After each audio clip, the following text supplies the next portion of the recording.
When girls throw their panties up onto the stage, it's because he exudes confidence, much to the chagrin of his significant other, which, by the way, is not necessarily a bad thing. Decision making. Being well learned on something helps you to make better decisions. If you are educated in finances, and you don't have to be, what's the guy's name? Dave Ramsey, right? You don't have to be Neil Cavuto. You don't have to be any of those guys. Just educate yourself on finances, and we'll get to that here in a little bit.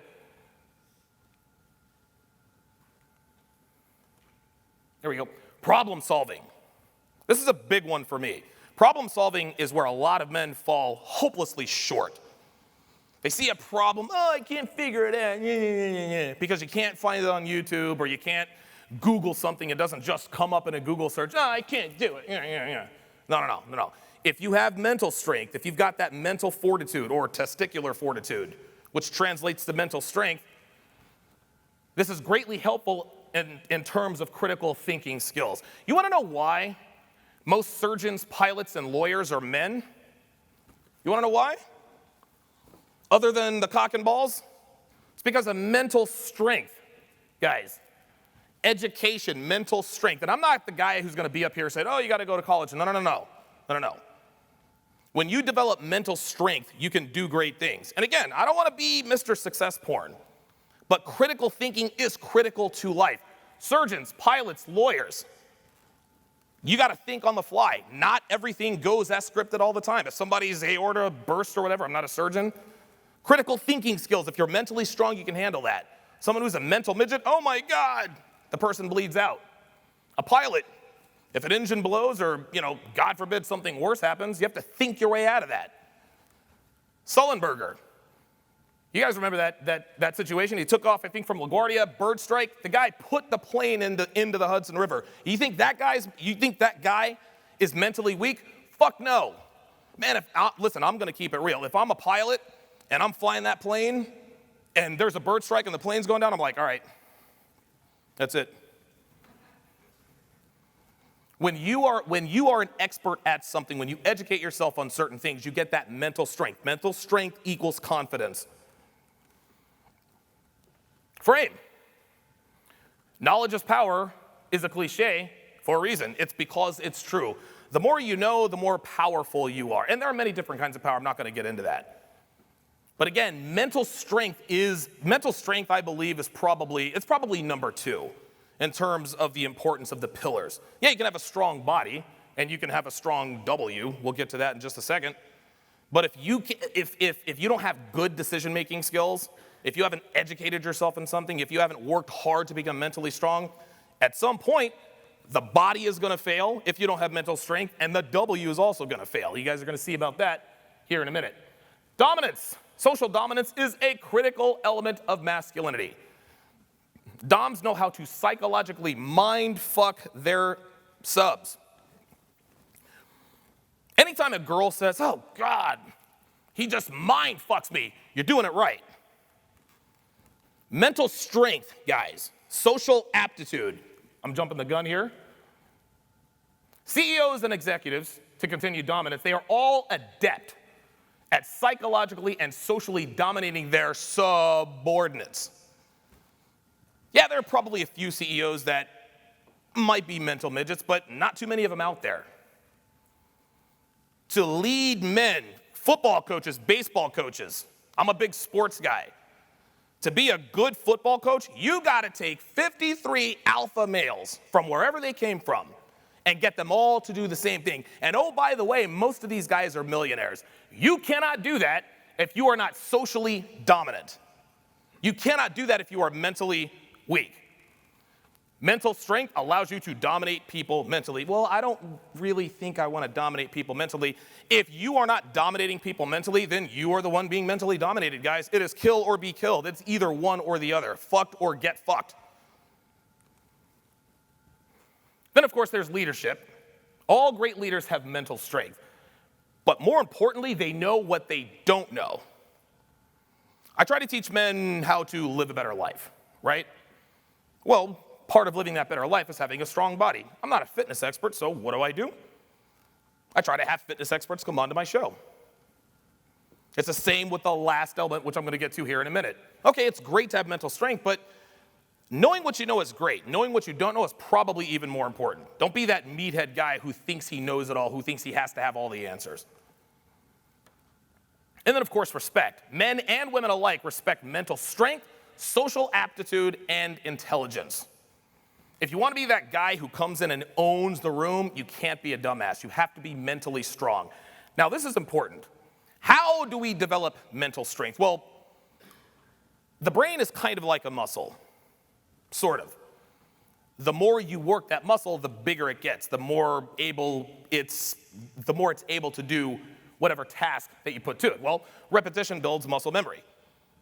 PGA golfers, they hit probably hundreds of thousands of balls. You see them step to the tee, they hit it straight right down the middle. They make it look very easy. Oh, no, that is not easy to do, guys. I've tried it. I suck at it. Muscle memory, over and over and over again.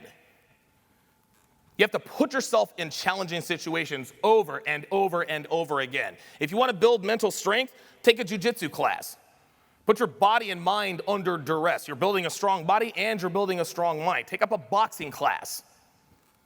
Go to a nightclub in Vegas and hit on girls. That'll get you mentally strong real quick. I wouldn't recommend that. And also, guys, listen, read, educate yourself, guys. There are so many men who just don't pick up a book, just crack open a book and read, right? They all like to watch YouTube videos, and that's all fine and dandy, but a lot of the content out there makes us dumber for just having watched it. Now, there are some things that I do that I like to watch that make me dumber. I love the Maury Povich show, guys. I know.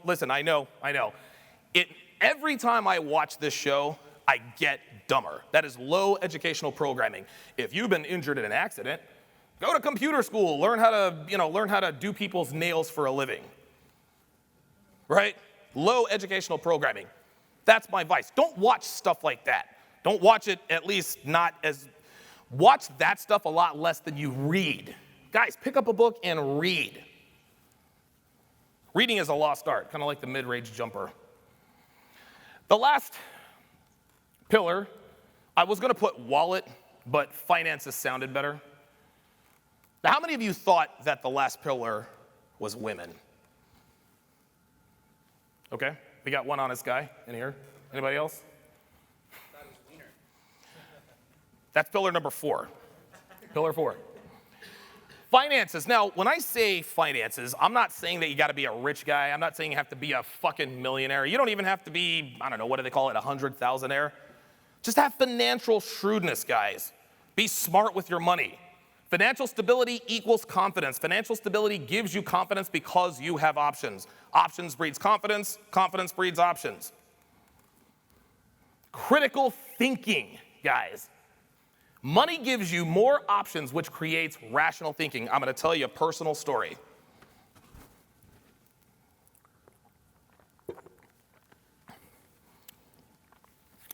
I've been arrested more than 20 times, guys. Real talk. The first few times, it was fucking terrifying. You want to know why? Because I was as broke as a joke. I didn't have a bondsman. I didn't have a lawyer. I didn't have any of that stuff, right? When you're put in bad situations because of lack of money, you tend to do some pretty seedy things to try to get out of that situation. I've borrowed money. I've not scammed anybody. I haven't stolen any money. But I've borrowed money from friends. Hey, I'm in kind of a pickle. Can you loan me $5,000 or whatever? Let me think. If it's 15%, whatever 15% of $5,000. Can you loan me $750 to bond me out of here? That's a phone call that's shitty to make.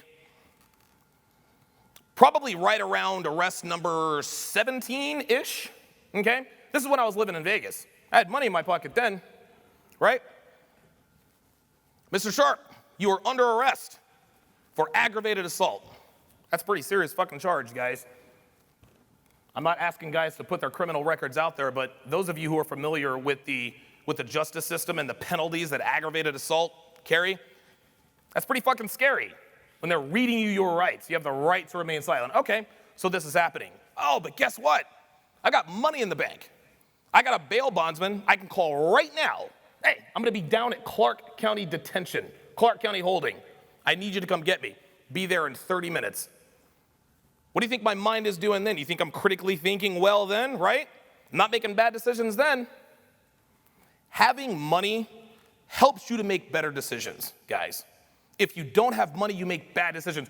People who are constantly broke, they're desperate and they make bad financial decisions, which leads to further financial ruin. People who are perpetually broke, in other words, living from paycheck to paycheck, they're always, and I don't want to call it gambling, but that's kind of what it is. A lot of these guys like to sort of gamble. They take unnecessary chances or risks trying to hit that home run because they don't see a way out. Having money, or actually rather being financially shrewd, being smart with your money, not buying fucking video games and cigarettes and sex dolls. Oh, did I say that out loud? Having your financial house in order helps you to make better decisions. Dominance. Now, money doesn't equal dominance. However, it can buy you the resources that can create dominance. Jiu-jitsu classes are very expensive, okay? But you learn to fight, you become more confident, you become more dominant. You guys see how this all ties together. One begets the other begets the other. It's a big circle. You can buy courses, you can buy education and equipment. All that stuff costs money. Donovan, how do I become a dominant guy? I don't know. Well, I've got $100,000 saved up. What do you recommend I do? Okay, well, now you're talking. Right? Hire a fashion consultant, maybe Tanner Guzzi. What is he charging, like $1,500 an hour, give or take? Take a jiu-jitsu class, take a wrestling class, learn to box, educational materials, and of course watch TSR Live. That's free, at least for now. Money doesn't equal dominance, but it can get you those resources. Money isn't everything, guys, but it kind of damn near is. Like, listen, man, I'm not trying to hear, well, money isn't everything. No, money isn't everything. Money can't buy you happiness, but it comes pretty goddamn close. Money can equal frame. Bad situations, emergencies. Financial stability is peace of mind. When Officer Vegas has put me in the handcuffs for the 17-ish time, I'm cool. Because I know I'm going to be out of jail in less than 30 minutes. Now, what happens after that, right? You never know. You never know what can happen in court. A lot of crazy things can happen in court. The point is I have peace of mind. Less stress, peace of mind. That leads to good decision making. Good decision making leads to confidence. Confidence equals frame. When people are broke, when they get arrested, you'd be surprised at how quickly they violate the first line of the Miranda rights. You have the right to remain silent. You want to know what that line really means when they say you have the right to remain silent? You have the right to shut the fuck up and not incriminate yourself. You don't have to say, I plead the fifth. The officer is pleading the fifth for you. You have the right to remain silent. If you don't have any money, if you think you're going to be in jail for a week or so, guess what? You start running off at the mouth, right? Then, of course, that second line comes into play. Anything you say can and will be used against you in a court of law. If you don't have money in the bank to get out of bad situations like that, anything you say can and will be used against you in a court of law. If you have peace of mind, if you're good with money, if you can handle emergencies, and we're not just talking about legal situations, maybe family situations. I bailed some of my family members out of some pretty crazy situations. Maybe your car breaks down. Maybe your house catches on. Whatever the case may be, having your financial house in order gives you confidence, which gives you frame. Oh my God, Donovan, I totaled my car and my insurance lapsed. All right, cool. Right? If your financial house is in order, and of course your insurance shouldn't lapse if your financial house is in order, but you guys get the point. If you have your financial house in order, you're more confident. Confidence equals frame. One begets the other. That's how that works. Then, of course, there's leadership. Now, money doesn't make a leader, but it can buy the resources to make you a good leader. How to become a leader and make friends. Books, seminars, experiences. A lot of guys like to buy a lot of stuff. Sometimes I can be like that. But I value experiences. Put yourself in situations, maybe if you have your financial house in order, put yourself in situations and have experiences that can make you a better leader, that can help you to build a stronger body, a stronger mind. Then there's respect. Now, money absolutely cannot buy respect. It can certainly buy deference. It can buy attention. It can buy Lamborghinis. It can buy cool shoes. It can buy women, right? Just because you can buy a woman doesn't mean you have her respect, guys. Having money doesn't equal respect. Financial stability equals respect. I'm here to tell you, people respect others who are good with money. My brothers are always calling me, Donovan, I came into some money, what do you think I should do with it? And I'm not a financial expert, but, I'm kind of a miser sometimes. I know about saving money. I've got to have that peace of mind because of my proclivities.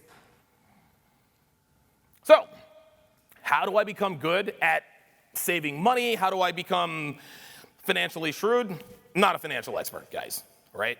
I'm not Dave Ramsey. I'm not Sue Zorman, right? But again, videos, books, seminars. I would highly, highly recommend Bachelor Pad Economics by Aaron Clarey, a.k.a. Captain Capitalism. Here we go. So you guys see this picture. Pretty fucking impressive, right? Fucked every one of these broads. Every one of them, including the two right here, on different nights. Something to be proud of, right? Masculine, a macho, No, guys. Listen, man, there are a lot of guys who can sleep with a lot of women. And I think a lot of us have probably heard this cliche. Men always lose money chasing women, but you will never, ever, ever lose women chasing money. That's how this works. In the first Rocky, Mick said to Rocky, he said, women weaken legs.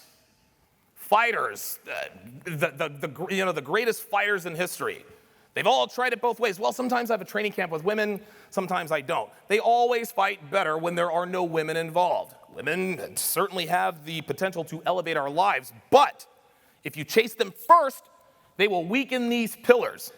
I liken back to last year's speech. Found the red pill. You guys all know my story. If you don't, look it up, DonovanSharpe.com. Went through a pretty messy breakup, but that wasn't really what red pilled me. No, what red pilled me was a Mexican girl, nice big boobs, maybe a 5 in the face, right? I wasn't Donovan at that point, guys. Got to cut me some slack here. So we were together for 3 weeks, and it was probably 2 weeks longer than I should have. Why did I stay with her for 2 weeks longer? The sex was good. So anyway, she was a bad mother. Her place was always dirty. And so I drove her to her place. I said, listen, Susie, this thing is going to have to end, blah, blah, blah, blah, blah. She was like, all right, cool. Okay, all right, awesome, excellent. So later on that day, I get on the phone with a mutual friend. I was like, yeah, talk to Susie. Strong voice, she's going out on a date tonight. I'm like, wait, what? This bitch told me she loved me like 5 days ago. What the hell is she going out on a date for? I was utterly baffled. I still didn't get it, guys. After my marriage, where my now ex-wife withheld sex from me for 1.5 years because we were in RCIA trying to become Catholic, and sex was sin in the eyes of God, right? To Amy, the 19-year-old, oh my God, who had a 6-year-old. We doing the math? Right? A 19-year-old with a 6-year-old. Do you want to know how old Dad was? Dad was my age, guys. Most people would know to run for the hills. Oh, no, not me. I was purple pill. I was getting it in. No, it was a bad experience. That didn't red pill me, okay? What truly red pilled me wasn't really Susie either. What really red pilled me is when I started becoming successful with women, and it started to get, I don't want to say boring, but it started to become more trouble than it's worth. Guys, a funny thing happens on the way to the fabled playa status, guys. You realize that you don't have to chase women to get women. Steve Dedeen, if you're in the audience, I'm going to steal your line. Women are merely a perk, gentlemen, and I am as guilty of breaking this particular edict as anyone out there.